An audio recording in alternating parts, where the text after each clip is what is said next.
La philosophie générale de la loi travail peut très bien se mesurer seulement à la lecture de ces deux premiers articles. L'article 1 dit clairement, je lis, que les limitations pourront être apportées aux droits des salariés pour répondre aux nécessités du bon fonctionnement de l'entreprise. Eh bien, c'est ce que nous connaissons, c'est ce que nous vivons tous les jours, nous, à l'hôpital. Des établissements de santé sont étranglés financièrement, et notamment ceux qui doivent subir un contrat de retour à l'équilibre financier.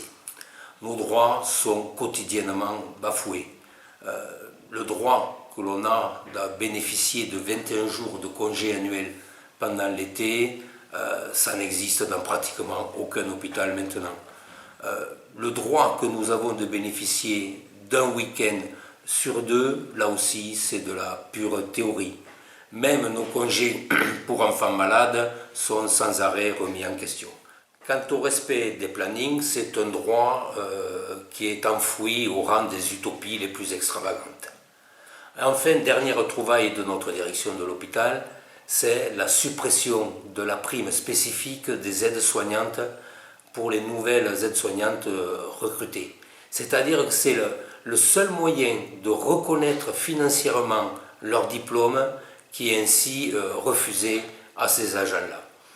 Vous voyez bien, le droit passe au second plan dès lors qu'un directeur, un employeur va juger selon ses propres critères qu'est-ce qui est bénéfique ou pas pour son entreprise. Quant à l'article 2, c'est la primauté de l'accord local sur l'accord de branche.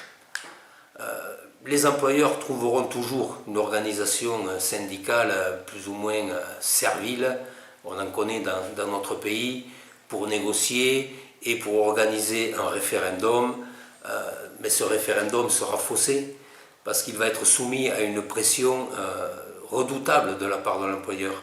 Les termes de la négociation vont être posés ainsi. Vous comprenez, vous, salariés, si on veut gagner un nouveau client, si on veut préserver ce que l'on a déjà, eh bien, il va falloir que vous fassiez un effort. Il va falloir que vous renonciez au paiement à 25% de vos heures supplémentaires, passons plutôt à 10. Il va falloir que vous rallongiez votre temps de travail pour produire davantage. Voilà, la question sera posée, terrible. Soit vous faites un effort, soit on ferme, soit vous perdez votre emploi. Si vous demandez à un mouton s'il préfère être égorgé ou tondu, et même si la laine ne doit jamais repousser, chacun comprendra quelle sera la réponse de ce mouton. Et si par malchance vous tombez sur un mouton qui ne sait pas parler, demandez au berger.